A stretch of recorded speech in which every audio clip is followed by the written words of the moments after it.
வெகு நாட்களுக்கு முன் காட்டில் தந்திர குணமுள்ள நரி ஒன்று இருந்தது. அந்த நரி எப்போதும் தன் புத்திசாலித்தனத்தால் கண்ணிமைக்கும் நொடியில் மற்ற விலங்குகளை பிடித்து தனக்கு தானே விருந்து வைத்துக் கொண்டிருந்தது. ஒரு நாள் நரி காட்டின் ராஜாவாகிய சிங்கத்திடம் சென்றது. சிங்கத்தின் அருகில் சென்று, "ஓ ராஜாவே, என் வாழ்க்கையில் உள்ள மீதி நாட்களை எல்லாம் உங்களுக்கு சேவை செய்தே வாழ நினைக்கிறேன். நீங்கள் வேட்டையாட வேண்டிய மிருகங்களை நானே காட்டித் தருவேன்" என்றது. புத்திசாலியான சிங்கத்திற்கு நரியின் தந்திரம் புரிந்தது. வேலை ஒன்றும் செய்யாமல் தான் பிடிக்கும், இரையின் மீதியை உண்டு வாழலாம் என்று நரி நினைப்பது சிங்கத்துக்கு புரிந்தது. குள்ள நரிக்கு ஒரு பாடம் கற்பிக்க வேண்டும் என்று நினைத்த சிங்கம் நரியின் இஷ்டத்திற்கு சம்மதித்தது. அவர்கள் இருவரும் வேட்டையாட காட்டிற்கு சென்றனர். நரி காட்டிக் கொடுத்த மானை சிங்கம் அடித்து வீழ்த்தியது. சிங்கம் உணவை பங்கு வைக்கையில் 3 பங்காக பிரித்தது. அதை கண்ட நரி ஆச்சரியப்பட்டது.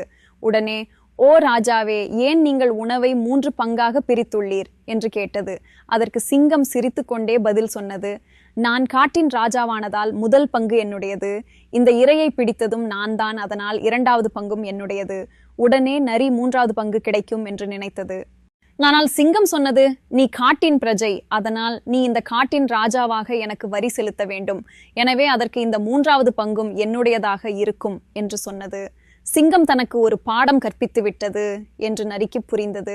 எனவே தன்னுடைய உணவை தானே தேட வேண்டும் என்று முடிவெடுத்தது. நீதி: ஏமாற்றுபவன் அதன் பலனை அனுபவிப்பான்.